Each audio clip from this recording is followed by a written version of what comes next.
There was a town buried deep in the folds of the mountains where no one had lived for years, maybe decades. It wasn't on any map anymore, and most people had forgotten it ever existed. The few that did know its name, Whispering Pines, spoke of it only in hushed tones, as if the very memory of the place carried some kind of weight, something too heavy to speak aloud. For Jake and Will, though, it was the perfect target. They weren't thrill-seekers in the traditional sense. They didn't climb mountains or dive into the depths of the sea. No, they were explorers of a different kind, urban explorers. Their fascination lay with forgotten places, ruins where the past clung to every cracked wall and rusted hinge. Their blog, Forgotten Roads, was a growing sensation filled with photographs and stories of the abandoned corners of the world that no one else cared to see. And when Will, the older of the two at 32, stumbled across an old newspaper clipping about Whispering Pines, he knew they had to go. The town had once been a small mining community, nestled in the shadow of the mountains, but after the mine closed, people just left. Over time, the forest swallowed the town whole, until there was nothing left but a rumor and a crumbling skeleton of what once was. Jake, the younger at 26, was immediately on board. He loved the eerie beauty of abandoned places, the way nature crept back over human-made structures, reclaiming what had once been taken from it. There was something melancholic about it, something profound. They packed their gear, cameras, flashlights, and enough supplies for a weekend, and set off early one Saturday morning, determined to reach the town before sunset. The drive through the mountains was long and winding, the road becoming narrower with each passing mile. The further they went, the denser the trees grew, their branches stretching over the road like twisted fingers, blocking out the light. The GPS stopped working hours ago, and the old map Will had printed from an ancient website was their only guide. "You sure this is the right way?" Jake asked, his voice betraying a hint of unease as the forest thickened around them. Will didn't take his eyes off the road. "Pretty sure. There should be a turnoff up ahead. The old highway should lead straight into Whispering Pines." But when they finally reached the turnoff, the road wasn't much of a road anymore. It was little more than a dirt path, overgrown with weeds and half hidden by fallen branches. A faded wooden sign, barely legible through years of decay, marked the entrance.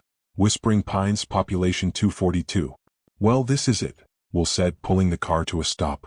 The sun was beginning to dip behind the mountains, casting long shadows across the path. "Guess we're walking from here." They grabbed their backpacks and set off down the trail, the crunch of dried leaves and twigs beneath their boots the only sound in the stillness.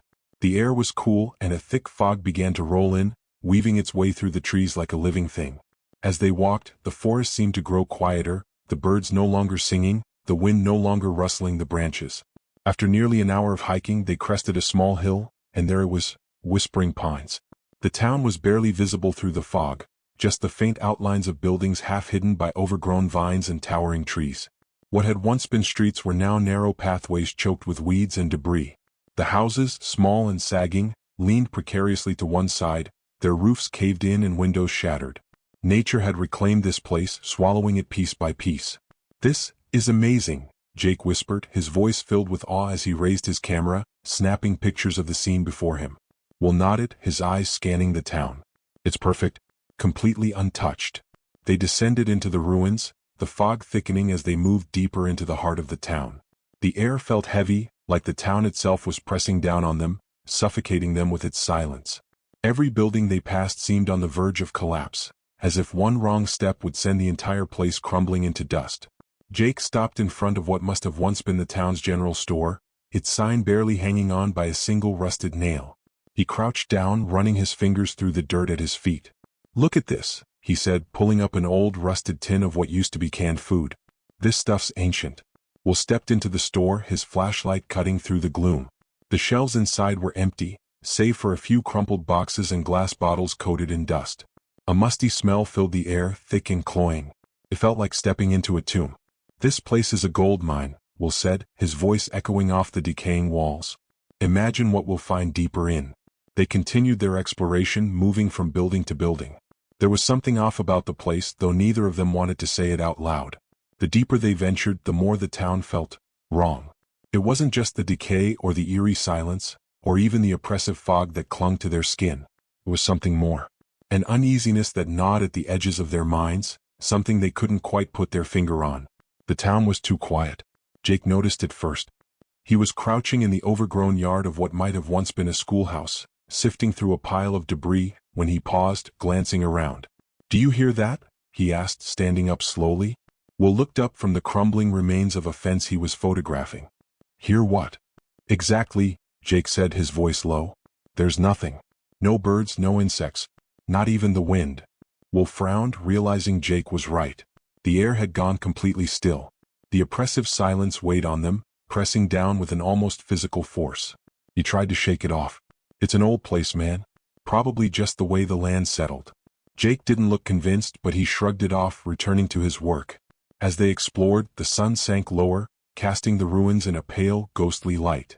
The fog had thickened to the point where they could barely see more than a few feet ahead. The buildings, already in ruins, seemed to shift and loom in the mist, like half-formed shadows. They found themselves standing in front of what must have been the town hall, its once grand entrance now sagging and overgrown. The doors, long rotted, hung crookedly from their hinges, and the windows were dark and empty. "Let's check this out," Will said, shining his flashlight into the doorway. They stepped inside, the floor creaking ominously beneath their feet. The air inside was thick and stale, filled with the scent of rot and damp wood. The flashlight beams cut through the dark, revealing a large, open hall. Broken chairs were scattered across the floor, and the walls were lined with faded, crumbling portraits of long-forgotten town officials. As they moved deeper into the building, the sense of unease grew. It wasn't just the decay or the way the fog seemed to seep through the cracks in the walls. It was something else. A feeling. Like they were being watched. Jake stopped suddenly, his flashlight flickering. "Did you hear that?" he whispered, his voice barely audible. Will froze, listening. For a moment there was nothing, just the oppressive silence pressing in from all sides. But then, faintly from somewhere deep within the town hall, they heard it. A sound. A faint, shuffling noise like footsteps moving across the floor. They stood frozen, hearts pounding as the sound grew louder, closer. It was slow, deliberate, and it echoed through the empty hall, bouncing off the walls in a way that made it impossible to tell where it was coming from. And then, just as suddenly as it had started, it stopped. The silence returned, heavier than before, thick and suffocating. Jake swallowed hard, glancing at Will. "We're not alone here." The stillness that had weighed so heavily on the town began to lift, as if some unseen force had finally let go of the world around them. Slowly the oppressive silence dissolved, replaced by a faint breeze that rustled through the overgrown weeds and debris. Birds began to sing from somewhere deep in the woods, their melodies tentative but sweet, cutting through the suffocating quiet. Jake and Will both exhaled, almost in unison, the tension in their shoulders easing as the world seemed to right itself. "Maybe we spooked ourselves," Jake said, forcing a smile. His camera was in his hand again, the red light blinking as he filmed a squirrel perched on a nearby branch. The small creature gnawed on a nut, oblivious to the decayed town around it, its bushy tail flicking back and forth. "Look at this," Jake chuckled, zooming in. "Nature reclaiming everything. Even here." Will glanced at the squirrel and shook his head, trying to suppress his unease. "Yeah, I guess it's not all bad. Creepy as hell, though." The light was fading fast now, the last remnants of the sun barely visible through the thick fog that swirled and clung to the buildings. They needed to find a place to sleep, somewhere they could hunker down for the night. Neither of them liked the idea of camping out in the open, especially with the eerie atmosphere of the abandoned town pressing in on them. As they wandered deeper into the maze of crumbling structures, they found a small building tucked away behind a row of collapsed homes. It was modest, no more than a single story, with peeling wooden planks and windows that had long since been shattered. But it was intact enough, with a roof that hadn't yet caved in and walls that hadn't fully succumbed to time. "This'll do," Will said, shining his flashlight on the door. He gave it a tentative push and it creaked open with a long groan. Dust filled the air, but the interior was surprisingly empty, just a few broken chairs and a small fireplace, its hearth coated in a thick layer of soot. It had the look of an old caretaker's lodge, the kind of place someone might have used to keep an eye on the town's upkeep back when it was alive. Jake stepped inside, testing the floorboards. "Not bad. Could be worse, right?" Will nodded, though he didn't speak. There was something about this place, something about the town itself, that kept gnawing at the back of his mind. He couldn't shake the feeling that they weren't supposed to be here, that something was waiting, watching, just out of sight. As they set up their sleeping bags and rummaged through their packs for food, the birds outside continued to sing, their chirping a strange juxtaposition to the decay around them. It was almost peaceful now, the fog softening the harsh lines of the ruined buildings, casting everything in a muted, dreamlike glow. "We're gonna have some killer photos for the blog," Jake said between bites of a granola bar, still looking through his camera. "This place is wild. No one's gonna believe it." Will grunted in agreement, but his mind was elsewhere. His eyes kept drifting toward the door, toward the fog that hung just beyond it. The wind had picked up again, carrying with it the faintest sound, a whisper too soft to make out, but persistent. He shook his head, telling himself it was nothing. Just the wind, or maybe the remnants of the day still playing tricks on him. After they'd finished eating, they settled in for the night, their sleeping bags laid out near the fireplace. They'd planned to make a small fire, but the chimney was too clogged with debris to bother. Instead, they relied on the faint light of their flashlights, propped up against the wall, casting long shadows that flickered across the room. As the hours stretched on, sleep proved elusive.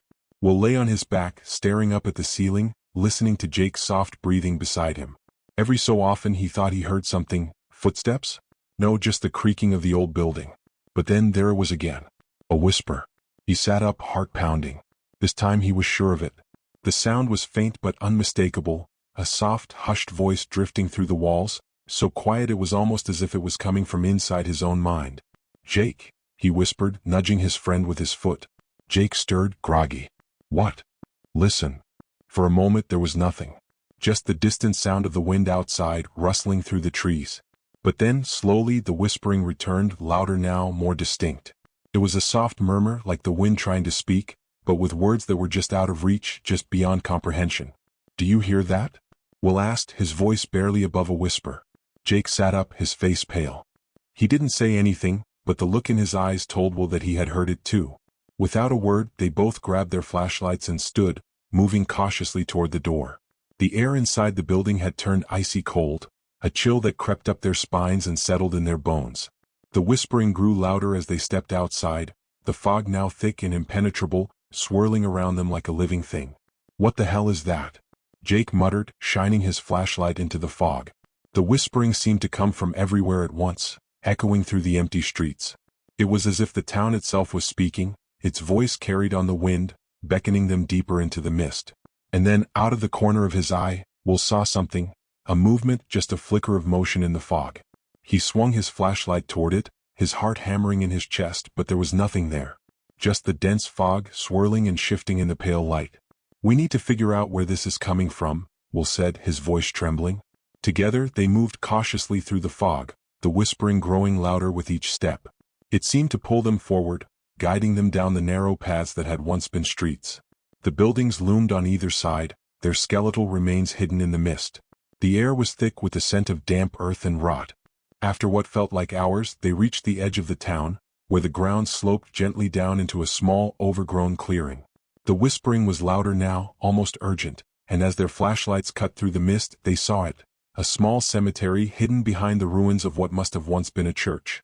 The gravestones were old, weathered, their inscriptions worn away by time. The whispering seemed to rise from the very ground beneath them, a chorus of voices, each one blending with the next until it was impossible to tell how many there were. They stood frozen at the edge of the cemetery, staring at the crumbling headstones. "Jake, I don't like this," Will muttered, taking a step back. But before Jake could respond, something grabbed them.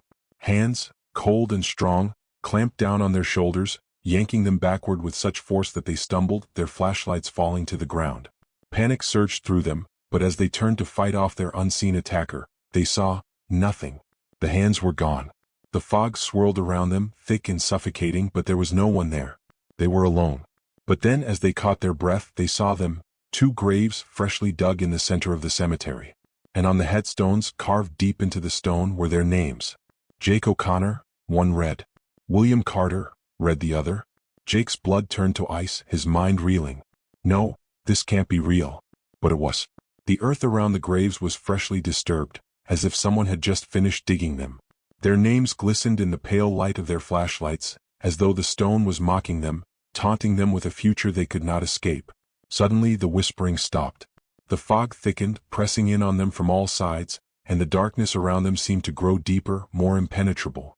Everything blurred, as though the world itself was dissolving, pulling them into the void. Jake stumbled, his vision fading as he felt something cold wrap around his body, dragging him down. Will's voice was distant, barely a whisper, as the ground seemed to open beneath them, pulling them into the graves that bore their names. And then, everything went dark. There was no more fog, no more whispering, just the cold, suffocating darkness, and the awful realization that it was over. They were already buried.